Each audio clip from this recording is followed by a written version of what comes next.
Assalamu alaikum wa rahmatullahi wa barakatuhu. Alhamdulillah wa salatu wa salam ala Rasulillah sallallahu alayhi wa sallam.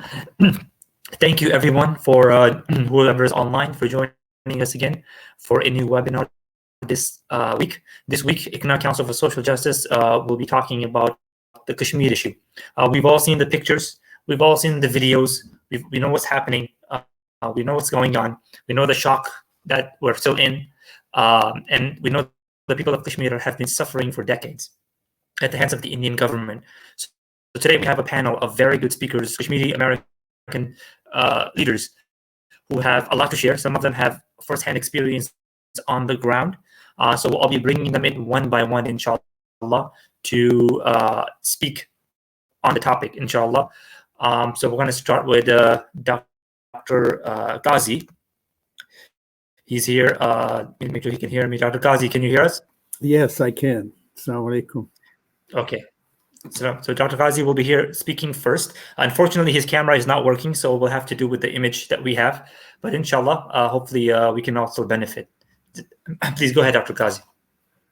Assalamu alaikum. Good evening, everyone. Thank you so much for tuning in to share our experience. I just want to audience to realize why I call this as an open air prison. Everybody these days is fully aware of what a lockdown means, since we have been through this for the last 2 months. But when Kashmiris really went into a total lockdown back last year, and they were crying and pleading to everybody around the globe to listen to their plight of lockdown, nobody really paid too much attention to it at the time. And let me take you back to last year. My younger brother, who lives in Srinagar, the capital of Kashmir, became very sick last year. So me and my wife went there towards the end of July 2019. And he was in the hospital, and subsequently he was in the rehab facility. And on July 5th, Indian government imposed a total lockdown in Kashmir. And what that meant was that there was no phone connections whatsoever, whether it was a landline or cell phones or mobile phones. Internet was completely disconnected. Mail services were stopped. Public transportation and banks and schools and government offices and all the businesses were shut down. So there was a total lockdown, and Kashmir was totally cut off from the world. That was back in August of last year, starting on the 5th. And at the same time, the Indian government at the time blocked the entry of all the international media and human rights groups so that, the real story could never come out. Now, my brother, who was in the hospital, it was a rehab hospital, it's called Shafqat Rehab Center in Srinagar. It was totally closed. 50 people who were under treatment were locked out, and the hospital was locked, and we had to take our brother home like everybody else, every other patient. And at home, we had actually rented a small flat closer to the hospital so that, I could be with him every day. Otherwise, our house was far away. And we really couldn't continue any type of treatment. And the same was true about all the other patients who were suffering, whether they were having dialysis or cancer treatment or heart attacks or deliveries or surgeries or anything. So they were all stuck at home. So Kashmiris faced and had the real experience of a lockdown starting last year. And now with this COVID-19, it is even worse. It's practically like a curfew, and they cannot, leave their house. So I hope we realize that when we talk about lockdown in our neighborhoods right here in the United States, wherever we might be living, we're not talking about lockdown that Kashmiris have faced. I mean, we are still able to go to the grocery stores, go to the banks, and have pretty much not a normal life, but a reasonable semblance of a normal life. We are able to video conference with our families. We are able to work from home. We are able to go out in emergencies, and we are able to go to the hospitals if we are sick, etc. But there was nothing like that in Kashmir. So I would hope that we really understand that the lockdown in Kashmir was not a lockdown. It was an open-air prison where 12 million people were imprisoned without any recourse to any courts, without any recourse to any justice, because the courts were also closed. And on top of that, thousands of Kashmiri's innocents, youth, and leadership, even those who had been elected by Indian elections, and those who had supported India throughout, were also put in jails, and majority of them were sent outside the state to far distant places in India, so that the families had no access to their near and dear ones. So this is, just a glimpse of the type of lockdown that the Kashmiris were going through since August 5 of last year. I can recount one example so that, then others can give their own experiences. My own brother, when we brought him home, pretty soon we ran out of medication.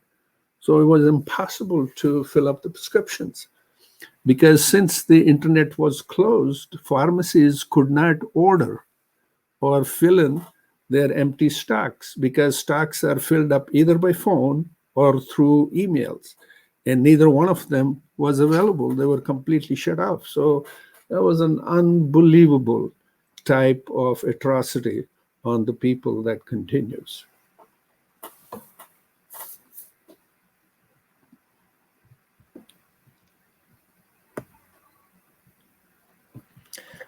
Do you have more things to add, Dr. Qazi? Should I bring Dr. Mir in? I can add to it, but let's see, give everybody else an opportunity to express their sentiments, and then we'll be happy to answer the questions. Okay, inshallah. Okay. So I'm going to bring Dr. Mir in now, Dr. Ghulam N, and he will speak with us, inshallah, on the balcony view of Kashmir in the US. Dr. Ghulam N, I think you're muted. Can you unmute your mic?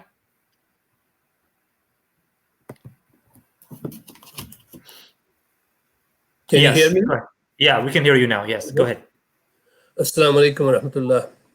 Thank you, Brother Amiz and Dr. Fai and Dr. Qazi. It's good to be with you. I haven't been home since 1988, so I won't be able to tell you the ground realities of what's happening in Kashmir. A balcony view of it is that the Kashmir reality is changing. It's changing around us. The world has changed. The United States has changed. Europe and Middle East and Asia, they have all changed. Then and now is totally different. India was once known for its culture and its Gandhian pacifism and a secular democracy. Now it's a different story. Now India is getting notoriety for the actions of Hindutva. India had masterfully shoved away the Kashmir issue in obscurity by its deceitful diplomacy. Now Kashmir has been catapulted to the front and center of the world stage. Almost everybody in the US and in Europe knows about Kashmir and the reality of Kashmir. What are the realities? Kashmiri youth are not scared of the 1 million armed Indian forces, some of whom are Hindutva forces, approximately 250,000 of them, who are sometimes in uniforms, are part of the uniform, and they carry those bamboo sticks, and they also use guns. Kashmiris are not scared of the ant hills of the Indian camps studied throughout the valley and beyond. Soldiers are now scared of their own shadows in Kashmir.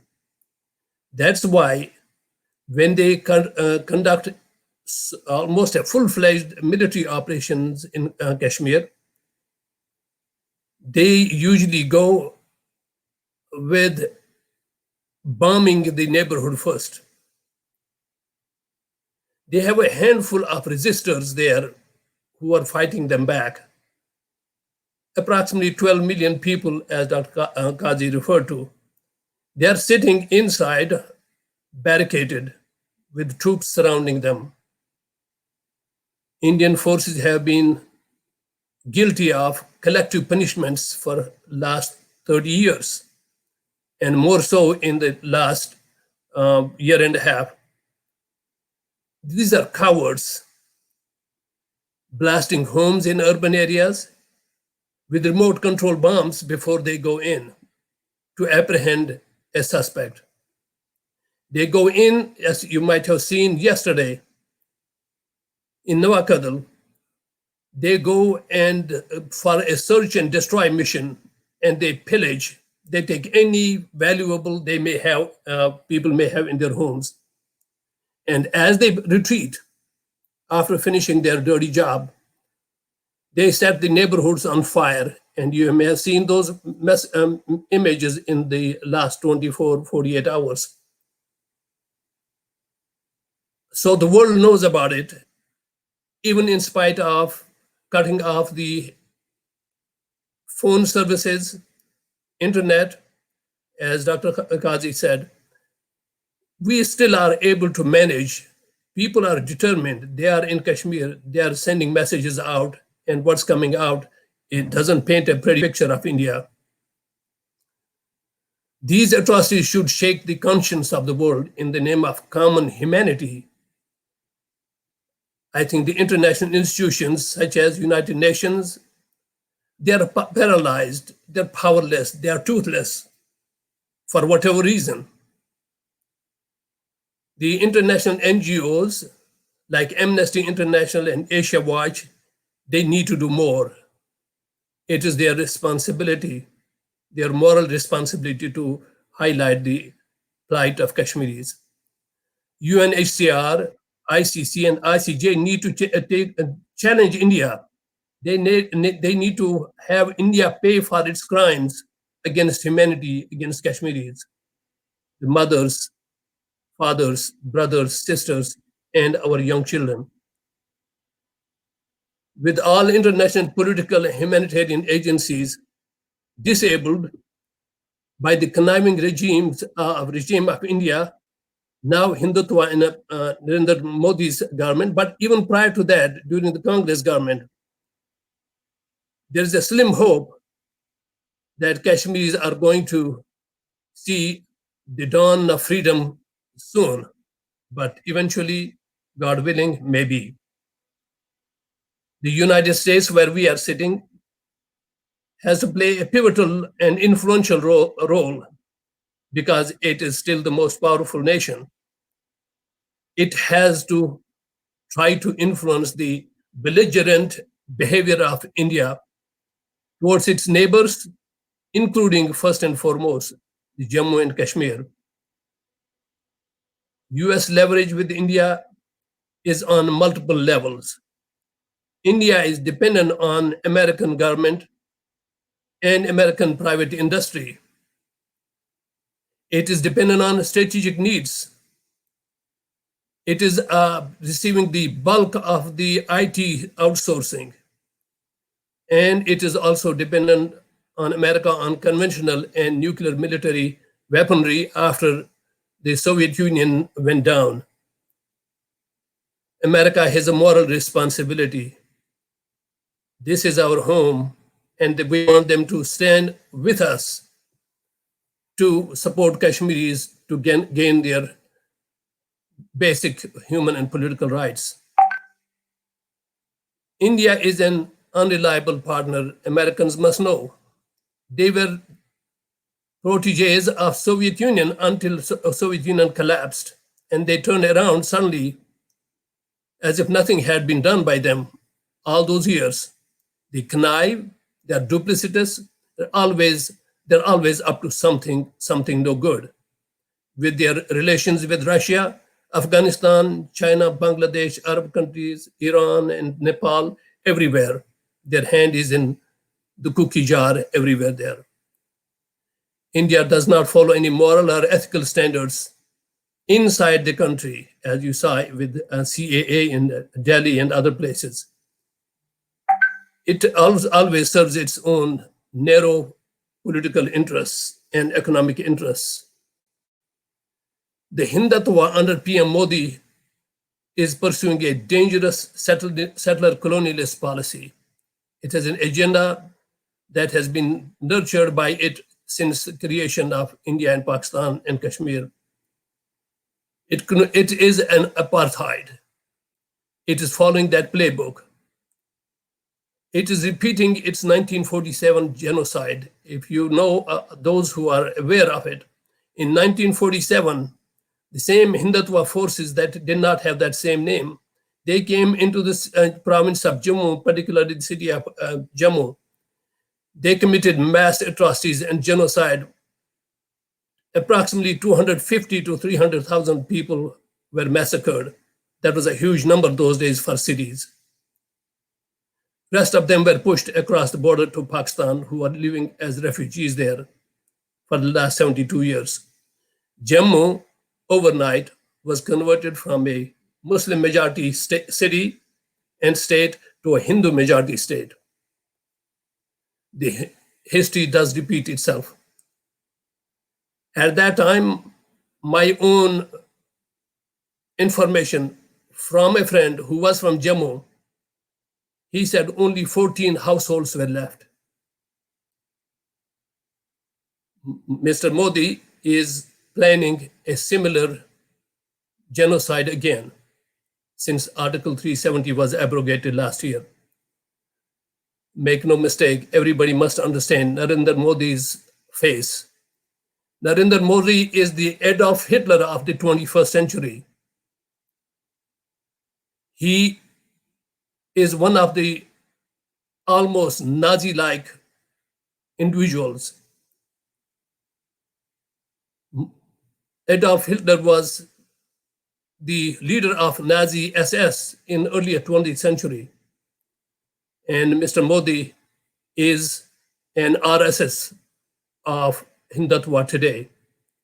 Amit Shah, the co-architect of annexation of Jammu and Kashmir and the author of CAA and NRC in India against Muslims, is the exact Indian version of Heinrich Himmler, the co-architect of SS and Gestapo in the Third Reich in Germany.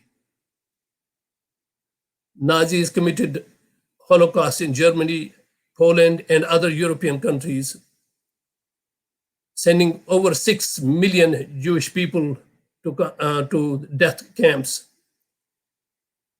Mr. Modi and Mr. Amit Shah are doing the same in Kashmir if they can get away with. We're hoping and praying they won't. Hindutva has a big agenda. They have made no bones about it. They say after J&K, they would like to take over Pakistan, Afghanistan, and Bangladesh, anything south of Hindu Kush Mountains. Why is it so important for us to understand and beware of these striking comparisons? Hindutva was defined by Hindu supremacist Sarwarkar in 1926 and earlier, and RSS was established about then. They went on their agenda right from the beginning. The first thing they did is they assassinated Mahatma Gandhi point blank. They pumped bullets point blank into him and he fell in his niece's lap. They have committed numerous anti-Muslim riots throughout India all these years. And they went after the Christians. They went after the Sikhs. They massacred all of them in different areas. They are pure Hindu Rashtriya mongers. The United States Commission on International Religious Freedom has issued a report in just not too long ago in which they have condemned Indian policies and practices against particularly the Muslims, but other minorities also. Kashmir has been facing the brunt of the atrocities in denial of basic and political rights. What do we need to do? Some work has already been done in the Western countries, particularly in the US. Much more needs to be done to raise awareness in public, in the Congress, in the State Department, in the research institutions, think tanks, and with churches and synagogues and other civil society. Minority advocacy groups facing similar challenges need to be reached out to. The African Americans, the Hispanics, the Native Americans, the American Sikhs, and others. We need to build coalitions and also reach out to Indians within diaspora who are not related to Hindutva, who are disgusted with their actions, because these colleagues of ours in Western countries have the experience of feeling how it is to be a minority outside their own home country. There should be no repeat of Howdy Modi. He should not be allowed to come in. Definitely, Amit Shah should not be allowed to step into the United States. We will not paint the entire Hindu community or Indians here with the same brush. I have personal experience in northeastern Ohio of dealing with South Indians in large numbers who celebrated our Ramadan and provided us place to, as they invited us to pray our Maghrib prayers. Similarly, we have to reach out to Jewish and other communities, and we have similar experience. Dr. Qazi has that experience, I have that experience, and our friends have that experience, and that we should be able to see what their historical experience taught them, and so they can help us in fighting the common enemy. Our alliance must not be based on anything but universal moral values and ethical values shared by all faiths, all people, and those without faith. That is our mission, and we are hoping we will have our freedom for our Kashmiris soon. Thank you so much. God bless.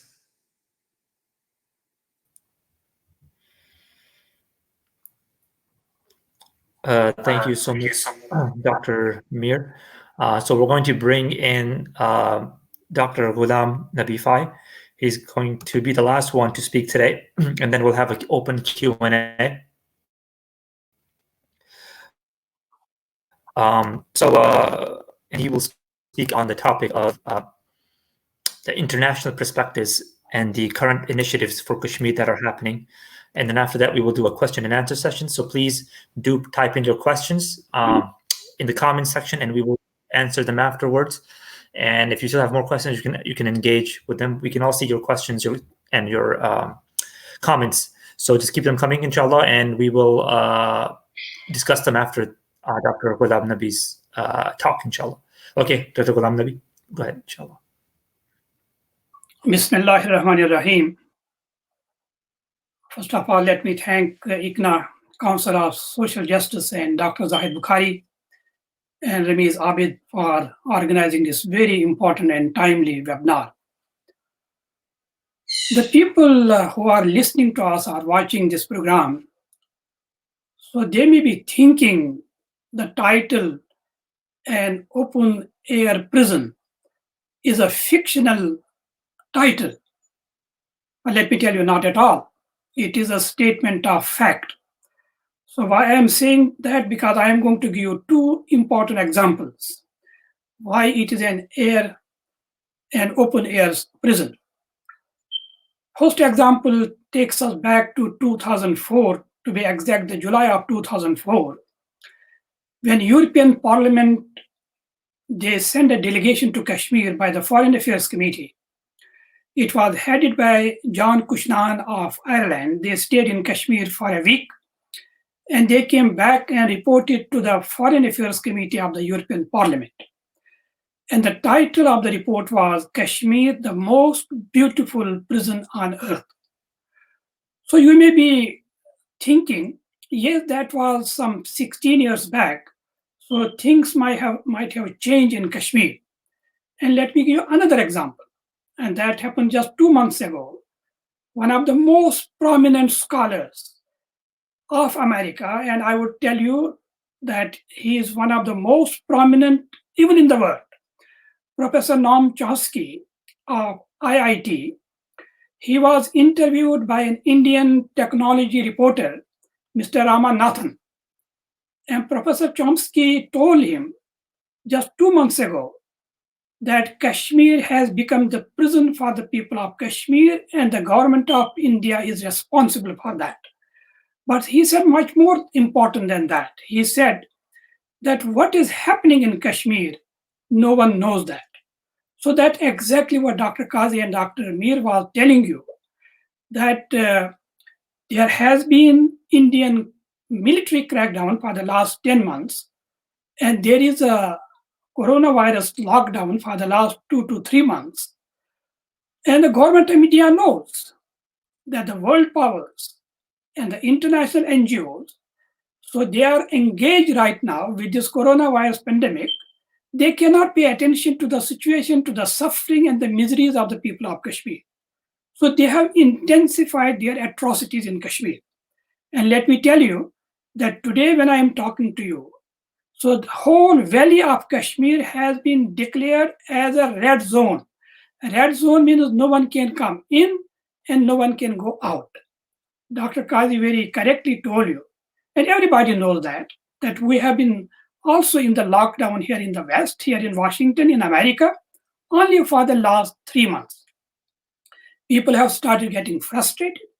People have started getting irritated. People have started getting angry. But at least there is one thing, as Dr. Qazi mentioned, that we can go out, we can vent our anger and frustration on the streets in the protest. So you may be thinking, yes, it is true that the people of Kashmir may not have the freedom of expression. But what about, can they vent their anger? Can they vent their frustration coming on the streets?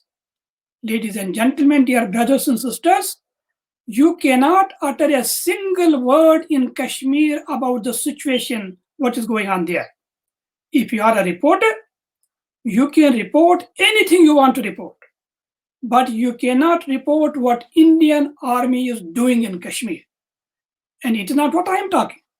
This is the Committee for Protection of Journalists, which is based in New York. They said only 10 days ago, they said the news media, this is the exact quote of Committee for Protection of Journalists, the news media has been pushed to the brink of extinction in Kashmir. And they also said it is simply because the Indian government, they want to silence the people of Kashmir. So ladies and gentlemen, I am going to give you only one example. We have Gauhar Gilani, one of the topmost journalists of Kashmir. What did he do? He wrote, and let me quote him, "The normalcy in Kashmir will be the peace in the graveyard."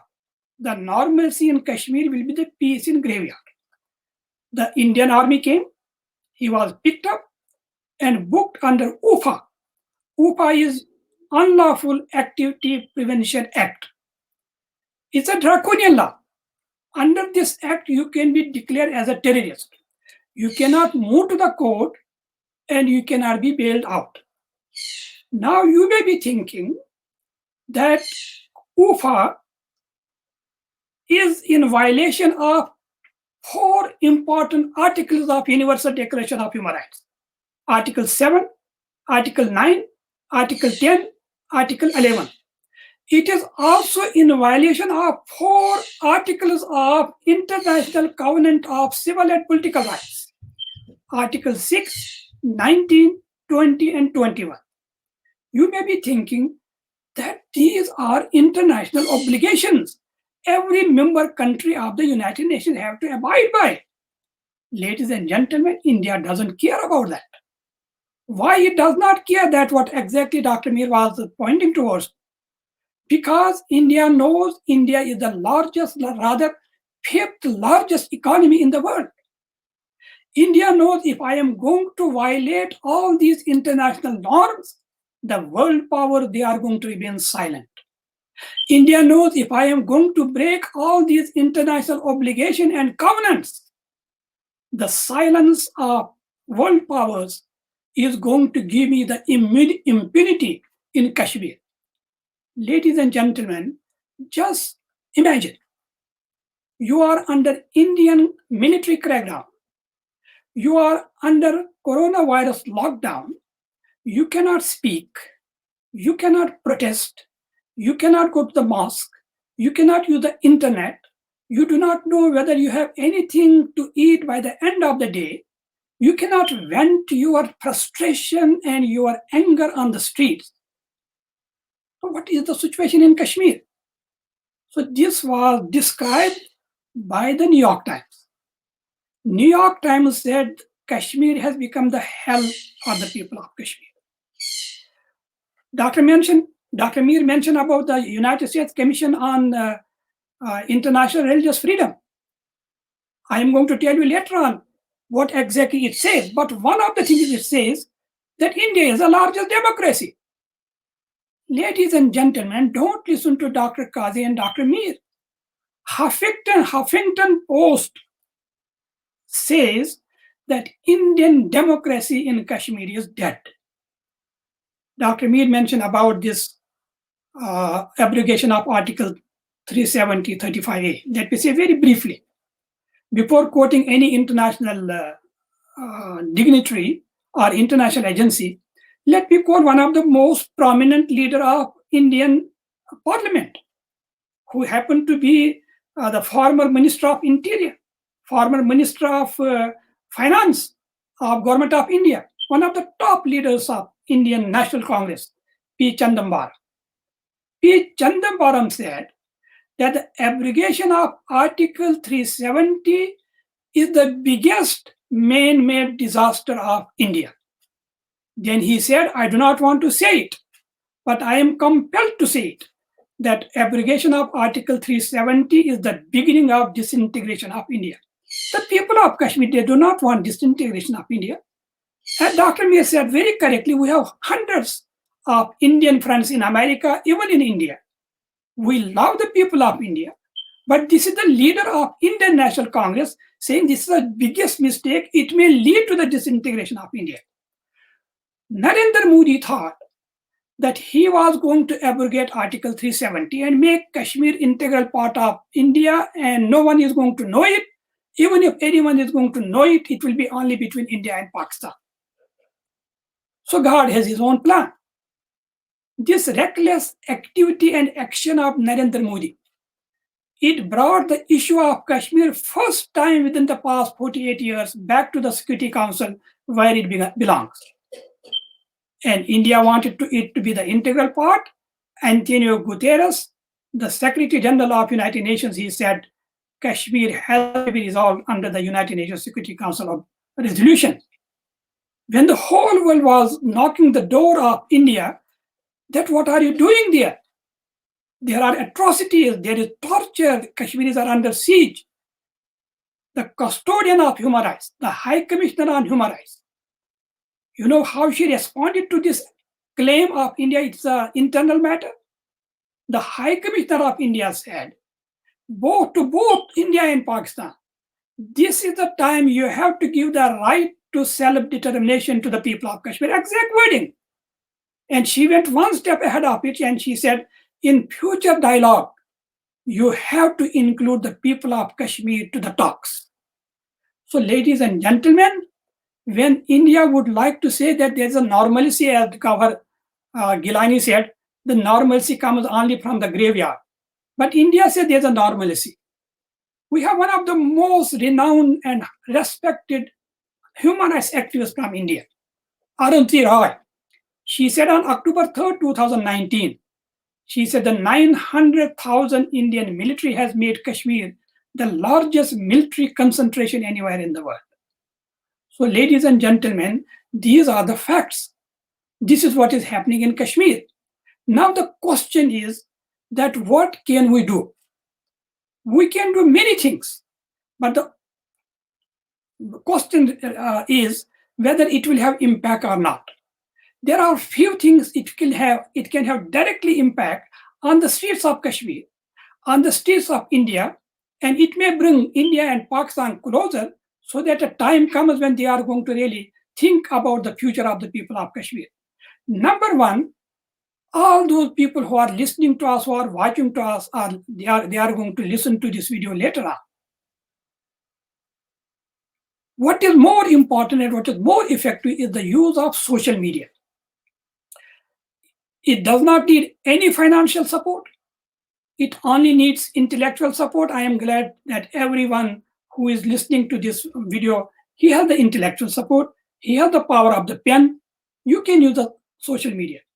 Why it is important, let me tell you. From 2016, the whole nature of Kashmiri political resistance has changed. It changed because of one single person. And that single person was 22 years old. His name was Burhan Wani. Let me also tell you, Burhan Wani always hanged a gun under his shoulder. But we have General Sibtain of India, who was stationed in Kashmir for 4 years. He wrote in one of the most important newspapers of India. I read it from the newspaper. He wrote, Burhan Wani had the gun, but he never used it. General Sibtain saying it. What was he using? He was using the social media. So that's why everybody who really would like to help Kashmir, for that matter, any oppressed people of the world, whether Hindus or the Muslims or non-Muslims, it doesn't matter. As long as they are oppressed, please use your pen and intellect and use the social media. And in this context, use it for the people of Kashmir. And secondly, very important, Dr. Mir mentioned, United States Commission on International Religious Freedom. They made few recommendations.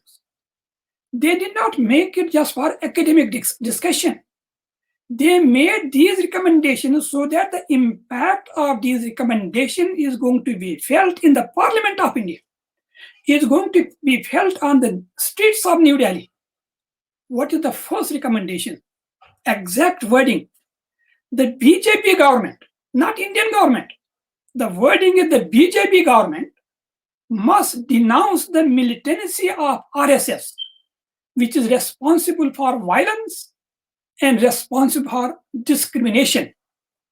And the commission recommended there must be targeted sanctions. Can you believe it? Coming from the most important segment of United States State Department, there must be the targeted sanctions against agencies and individuals who are responsible for the religious discrimination. One more recommendation, their assets in America and elsewhere must be frozen. And number 4, they must be banned to enter into America. Why this fourth one is important? Because you know that even Narendra Modi, In 2005, when he wanted to come to India, he was the chief minister of Gujarat. He has diplomatic passport. His diplomatic visa was rejected. Then he got the visit visa. That visit visa was revoked. Why I am saying so? I am saying it because we must initiate a campaign. We means everybody. In fact, I am telling you that the Indian Americans, they have started initiating this campaign, what I am going to tell you. We must make sure that global village or global community understands this RS is a terrorist organization and it must be declared by those who matter. The United Nations, the United States, the European Union, they must declare it as a terrorist organization. Number third, particularly to our Muslim American leadership. And I'm glad that I am talking from a very important platform of one of the most important Islamic organization in America. Yesterday, government of Pakistan announced something. They announced, it is, by the way, bipartisan. It is government of Pakistan, it's the leader of opposition, it is there is a unanimous consent on that. The Friday, which is the Jumatul Wida, which is coming day after tomorrow, it must be celebrated as a Yomul Quds and Yomul Kashmir. It will be a day of Palestine and day of Kashmir. And I appeal to the leadership of American Muslim community, irrespective of which organization they belong to, irrespective of which Islamic center they belong to, if they can make a dua on the Jumatul Wida, I know there are not going to be congregations, but there is going to be anyway, we are going to celebrate the Jumatul Wida at our houses. We must make a special prayer for Al-Quds and for Kashmir, for Rohingya, for all the people who are really under the occupation and under oppression. And lastly, our youth. It is ultimately the youth which will be very active on social media too. But they can do one more thing. If not today, if not tomorrow, I am sure that the colleges and universities, they are going to be open. Whenever they are going to be open, if they can really have the seminars and conferences on the issue of Kashmir on their campuses, and like this, they can even, those student organizations, they can have the webinars like this on Kashmir. So by galvanizing the global community, by creating an awareness, that's exactly what is going on. Dr. Mir mentioned that it was only day before yesterday, 20 houses were gutted out, 20 houses. And I was listening to the chairman of the local mosque in Kanimazar. I was listening to him on video. So he said the estimate, and obviously the estimate is not final, the estimate is 450 million Indian rupees. That is what happened just in one single night. And it is happening almost every week. And every week there are multiple people, innocent people, they are being killed. So with the support of our community, and with the support of the friends of Kashmir, and with the support of those people who really have the conscience, Professor Noam Chomsky, he is not a Muslim. And you do not really need to be a Muslim to support the people who are oppressed. You do not need to be a Kashmiri to support the cause of Kashmir. You do not really need to be from Myanmar to support these Rohingya people who are suffering in these refugee camps.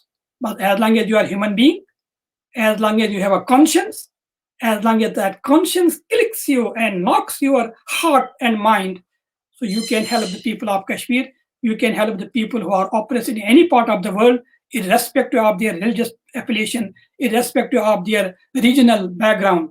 So with that, may Allah bless you. Wassalamu alaikum wa rahmatullahi ta'ala wa barakatuh. Thank you, Dr. Ghulam N. So now we're going to bring the other two speakers in as well, and we can have the Q&A session now.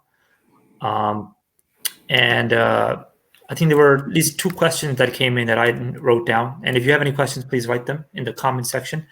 The first question was, what can we do here in America for Kashmir? What can people here? And I think the brother who was asking, he was Kashmiri. He was asking that I, as a Kashmiri American living here, what can I do to help the people of Kashmir or the situation of Kashmir?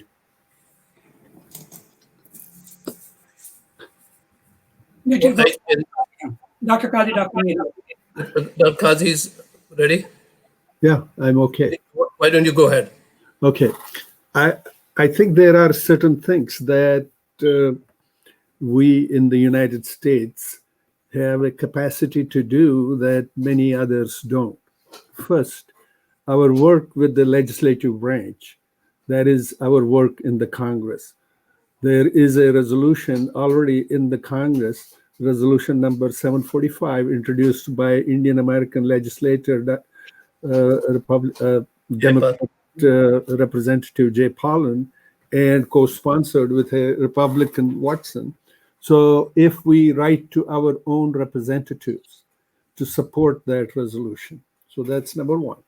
Number two is write to our senators that represent us in our own area, in our own state, to reproduce that in the Senate at the same level. Number three is that write to the Foreign Affairs Committee in the House and Senate Foreign Relations Committee in the Senate, reproducing the facts as have been delineated here and as have been reported by Washington Post, New York Times, and other major publications in the country, to attach those as an example and factual knowledge of what's being done in Kashmir. So on the legislative side, on the executive branch, the administration, we can still maintain our pressure on the national security, on the foreign affairs State Department, Secretary Pompeo, and the Assistant Secretary for the South Asia. And finally, the third is being the representatives and highlighting this in your own region, writing letters to the newspaper, writing op-eds in the newspaper, speaking at churches, mosques, synagogues, and other civic and educational institutions, and having student bodies actively engaged and involved in these exercises at the educational institutions. And finally, I guess there has got to be some thought to be given to reach out to the business community, because the biggest influence that can be exercised towards the Indian business community is that if there is a realization in the business community as to the human rights violations that are carried on in Kashmir on an everyday basis. So I'll, leave it to Dr. Mir and Dr. Fay to add to this. Well, I think you covered pretty much everything. I want to just give a human side of it. Please, for Kashmiris here are those people who are supporting us. I don't think it's a good idea to go for mom and pop stores that are run by Indians who have nothing to do with Hindutva or RSS. They are our neighbors, they are our colleagues, and so you must be able to differentiate. When you do a disinvestment policy, it should be against the big Indian companies, or the American companies should be persuaded that they do not do business with companies in India that support Mr. Modi's and Mr. Shah's agenda of ethnic cleansing or genocide. So in other words, the common mom and pop store owner is your neighbor. You don't want to discriminate against them, but please direct them towards the big businesses that are supporting the atrocities in Kashmir and the atrocities against Muslims or Sikhs and Christians in India. So that's all I wanted to add. Otherwise, it was well said by Dr. Qazi. Yeah, I will only add, besides what Dr. Mir, Dr. Qazi said, we cannot afford to ignore the world body, which is United Nations. And if everybody can write on the basis of facts, which is coming in the newspapers and by the international NGOs, can write to the Secretary General, because I remember there was a memorandum submitted from the all parties Hurriyat conference to Kofi Annan when he was the Secretary General. In fact, I sent it from here to the Secretary General. Then during the press briefing, there was a question. Question was asked to Kofi Annan that there are so many memorandums. Do you receive it from the people of Kashmir? And he responded, until now, we have received 400 of them. So what I am saying that we may feel that it is getting lost. It is not getting lost. But if all those people who are really interested, they can write to the Secretary General of the United Nations, because ultimately he said that Kashmir issue has to be resolved under UN resolution, and he is the custodian of human rights. And let me also give you his email. It is very simple. SG, Secretary General, sgcentral@un.org. sgcentral@un.org. And secondly, Dr. Qazi mentioned about opinion editorial. You don't need to write opinion editorial if you cannot. If you can, that's an excellent thing. But one thing you can do, when you see an article in the newspaper, and it does not need to be in the New York Times, Washington Post, it can be in your local county level newspaper. Write a letter to the editor. If your 70-word, 100-word letter is published in the local newspaper, it is going to send a very important message to the government of India that even the Fairfax people, even the Loudoun County people, Arlington County people, they are watching it. So write a letter to the editor and keep writing to the Secretary General of the United Nations. Ramiz, this is Khalid again. I just wanted to add one more thing. Well, we're talking about the elections this year, because this is a general election in our country, and we cannot ignore that there is a Democratic candidate, Joe Biden, in the election. So Vice President Biden has been a close friend of India in the past, and I think we need to make sure that we also put pressure to the Biden campaign to highlight what's going on in Kashmir, what's going on in Palestine, what's going on with Rohingyas, and that should not be ignored. And as much as we like to castigate the Western powers and Western countries, I don't think we should ignore the role of OIC. I think we need to put their feet to the fire. There are over 65 Muslim countries, and we are not putting any pressure on them to hold India accountable. Okay. The one other question that came in was someone was asking about the Kashmiri youth. They were saying that they're worried that a lot of the Kashmiri youth are going more towards militancy because they don't see any other way out. And so with every attack, they get more and more pushed into militancy. So what can we do to help them, or like, what's the situation with that? Is that still happening? So what's exactly going to happen with them? Well, let me take a crack at it, and then Dr. Mir and Dr. Fay can add to it. The fact remains that Indian government officials, including the military commanders, each time they come out with the statement that the Kashmiri youth is not doing it, these are imports from outside. That's number one. Number two, they keep saying that we have controlled all the militancy. There are hardly 200 or 300 or 400 left. The point is that there is no doubt that Kashmiri's youth, they have been pushed to the wall, and they have every right under the international law to rise against the oppression. There's no question about it. However, the fact remains the vast majority of Kashmiri youth have shown that they want to be peaceful. They want to do the peaceful protests. They want to convey the message in a very professional, political fashion, but they're not given the opportunity to do so. Anytime anybody comes out, they are shoved into the jails. They are shoved into the prisons, sent outside of India. Well, the youth has a right to rise against the oppression. Kashmiri youth has shown a tremendous amount of caution and have been very careful in that regard. Okay. I think I would agree with Dr. Qazi. You cannot have peace and at the same time have 1 million Indian soldiers beating on Kashmiris and putting thousands of them in preventive detention even prior to Article 370 and 35A abrogation.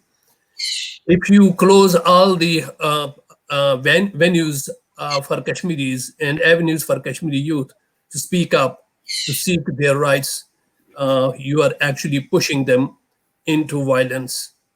And each time Indians were given an opportunity, a gap of 1 or 2 or 3 years, and they have not continued to reciprocate on their side.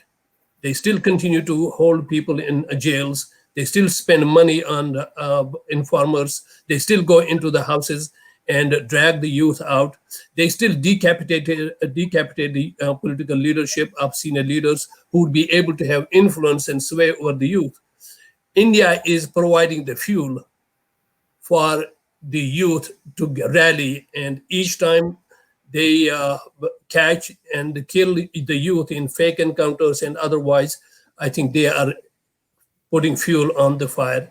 And I think they should know it. The world should know it. I think it's not true to blame it on Kashmiris. General Bipin Rawat, just the other day, I was watching his show again, and it was a show. He, with his Indian uniform as a military general, is saying that the Kashmiri youth should be taken into deprogramming places where they should be basically like they do in somewhere in Central Asia and under the Chinese. So he thinks we should do the same thing they're doing to the Uyghurs. We should take all the Kashmiri youth. And one other guy in military general also said that rape should be used on regular basis to subdue the Kashmiri uprising, and it just inflames the passions of the people. Kashmiris are like anybody else. So if there are Kashmiri youth who are getting radicalized, they are doing what Indians did against the British, and they are their heroes. Why are our youth not the heroes of Kashmiris? So they have the same right. It's almost absurd. In 2008, the whole nature of Kashmiri resistance changed. 2008. The youth of Kashmir, not in hundreds, not in thousands, tens of thousands, they came on the streets. They went to 3 top leaders of Kashmir, Sayyid Ali Gilani, Mirwaiz Umar Farooq, Muhammad Yasin Malik, and they told them that we have a plan. The plan is there was a militancy in Kashmir. Let us put a stop to it. Let us initiate a non-violent movement. In response to that, one of the most important newspaper of India, which is known as Hindustan Times, the editor of it, Veer Sanghvi, just maybe 2 months, 3 months after that, he wrote one of the most important piece in the Hindustan Times, and the title of this article is, "This is the time to think unthinkable." He suggested to the government of India, let us have a referendum in Kashmir. Why? Because the people of Kashmir, now they want to be the non-violent, they want to be the peaceful. This week, I read a statement by the Indian Army. There are 290 these Kashmiri militants, 290. And we have Arunti Rai saying there is 900,000 Indian military and paramilitary forces in Kashmir. What are they doing? What are they doing is exactly what the Committee of Protection of Journalists say. They are doing it to silence the people of Kashmir. Sayyid Ali Gilani, he made a public statement to the youth. He said, don't ever throw a stone to the army, because it is going to be excuse for them to fire at you. What I am saying, it is in the interest of India to create the militancy so that he can sell it on the streets of Washington and elsewhere. But for the people of Kashmir, for us as Kashmiri Americans, for our leadership, the peaceful nature of the resistance movement is most effective and most productive.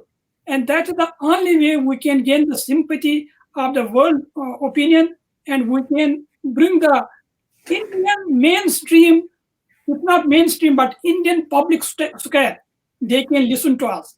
So that's what I am saying, that we believe in the peaceful resistance, and the Kashmiri youth believes in that, but they are really pushed to the wall. And they, as Dr. Qazi mentioned, they don't keep any avenue available to them. So I think we should really appeal to the world powers, particularly United States of America, that if these atrocities will come to an end and the peaceful nature of the Kashmir struggle continues, and bring India, Pakistan along with the Kashmiri people and settle the issue once for all. Okay, so we're almost ending time, so we'll take two more questions. So there was a question that came in about how the issue of Kashmir can be inserted into middle and high schools. Many Islamic schools in America and lots of opportunities in the public schools. So there's a concern here about educating the youth, young people here in America, about what's happening. So they grow up to be, people who are involved and who struggle, who are basically, and I think he uses the example of the American Muslim for Palestine and how they involve young Arabs from an early age to get engaged, involved, go to government, protest, things like that. So if there's something similar we can do for the Kashmir issue, or if that is something that is already happening, how can they get more information about that? Dr. Mir can respond. Well, thank you. I guess one of the ways that can be done is engaging Stand with Kashmir, which is a prominent youth organization in the United States. They are doing a phenomenal job of grassroots information and education and awareness. They do have teach-ins in various campuses, but they also have leads in different parts of the country through which they can educate the youth. They can also get engaged in the school system. I guess we'll have to refer it to them. And I think it is important that children start knowing the fact right from the beginning that Kashmir rise to the top, just like Palestine, just like Rohingyas and Uyghurs. I think Kashmir should be at par with them. And I think we should reach out. And I guess it's also up to us in the adult organizations working for Kashmir to reach out to the school systems and have education done in classes and have it included within the teaching materials. Yeah, let me add to that very briefly. I think Dr. Mir mentioned about Stand with Kashmir. I think it's a dynamic, amazing organization of Kashmiri youth. It's a organization of a very diverse group of people, men and women, white, brown, black, you name it. And I think they are doing an amazing job. And I would hope that they are working on this issue also. But having served on a school board of the largest public school system in upstate New York, outside of city of Buffalo, for 7 years, I can tell you that to add these issues to the curriculum is not that easy, because curriculum is not driven by national policy. Each curriculum for the school district is driven by the school district itself.